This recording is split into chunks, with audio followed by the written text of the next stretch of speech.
Halo teman-teman, sebelum menonton jangan lupa like dan share video ini ya.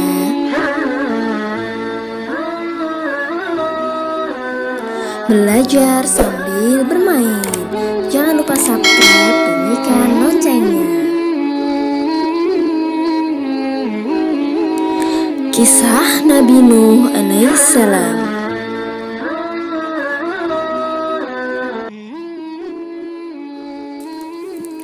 Nabi Nuh adalah nabi keempat sesudah Nabi Adam. Ia keturunan ke-9 dari Nabi Adam.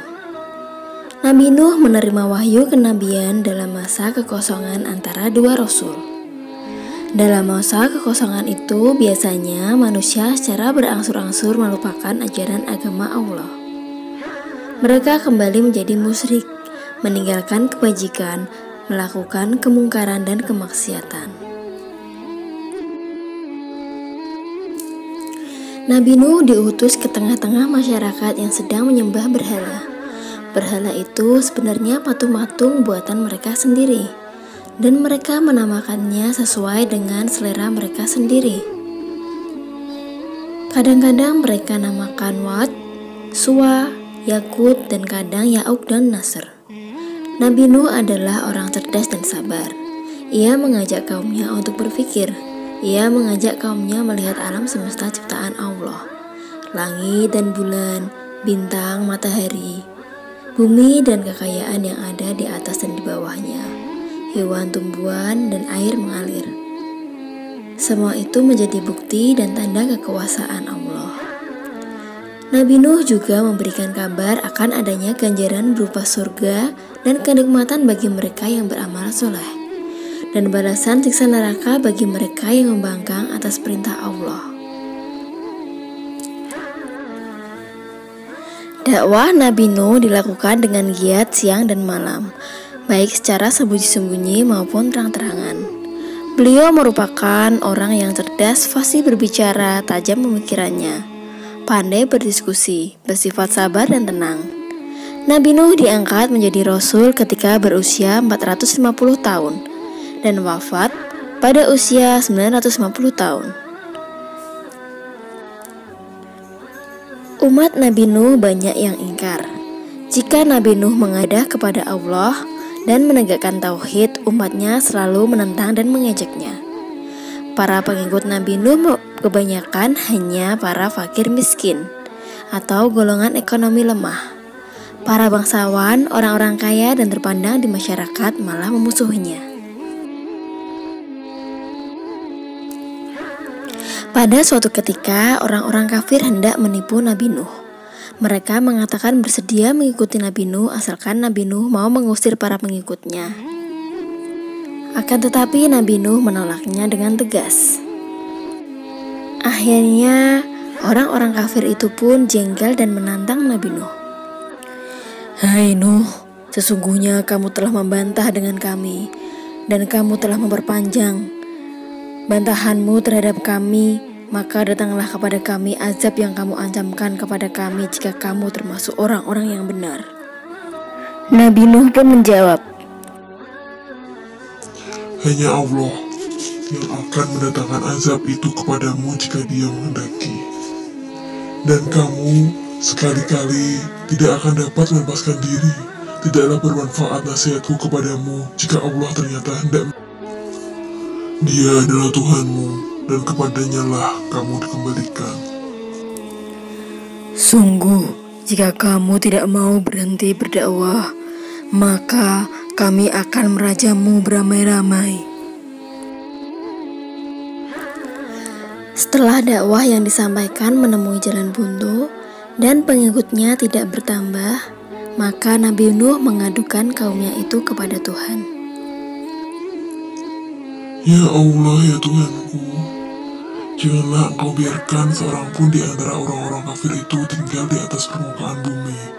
Sesungguhnya jika Engkau biarkan mereka tinggal, niscaya mereka akan menyesatkan hamba-hambamu, dan mereka tidak akan melahirkan selain anak yang berbuat maksiat lagi sangat kafir." Allah mengabulkan doa Nabi Nuh. Allah memberi petunjuk agar Nabi Nuh membuat kapal yang sangat besar.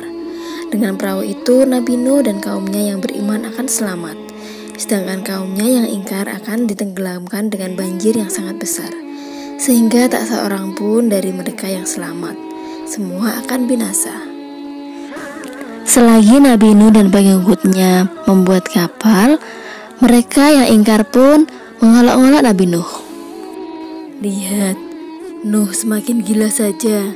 Panas kemarau seperti ini dia membuat perahu. Sudah miring otaknya. Di antara mereka lah bahkan ada yang berani buang kotoran di dalam kapal yang belum selesai dibuat itu. Tentu hal itu mereka lakukan ketika Nabi Nuh dan pengikutnya sedang tidak ada di tempat pembuatan kapal. Namun akibatnya perut mereka yang buang kotoran itu menjadi sakit. Tak seorang pun bisa menyembuhkannya.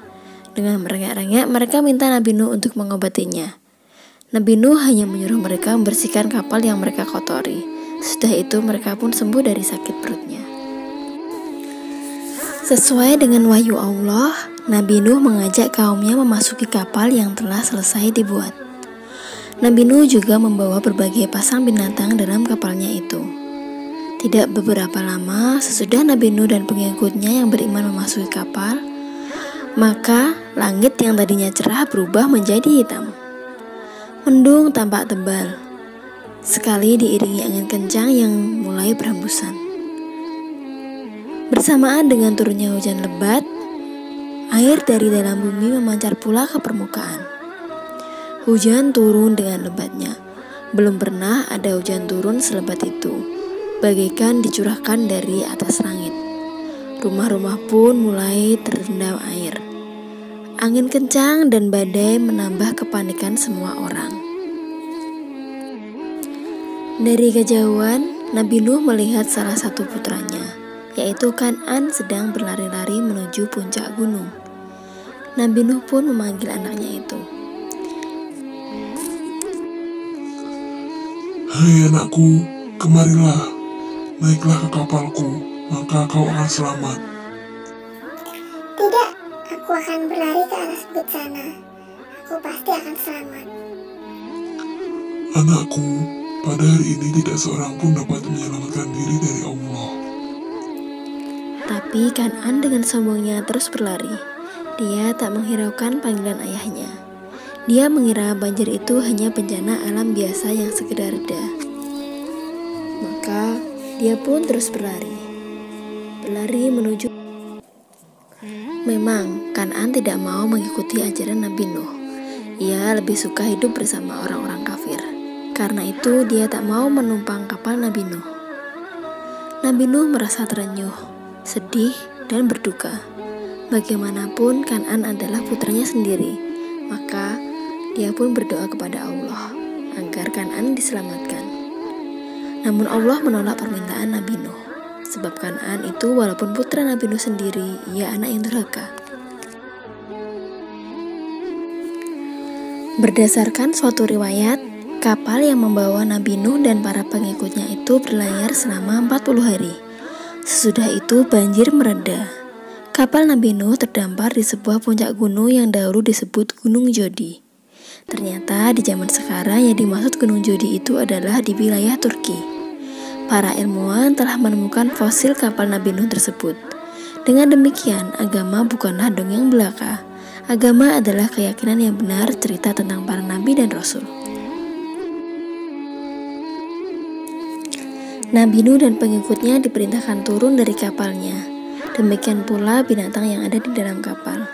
Dengan demikian, binasalah orang-orang kafir yang menentang Nabi Nuh. Hanya para pengikut Nabi Nuh yang hidup dan menempati bumi sebagai penghuninya. Nah, adik-adik, sudah nonton dongengnya kan? Dongeng tadi menceritakan tentang kisah Nabi Nuh.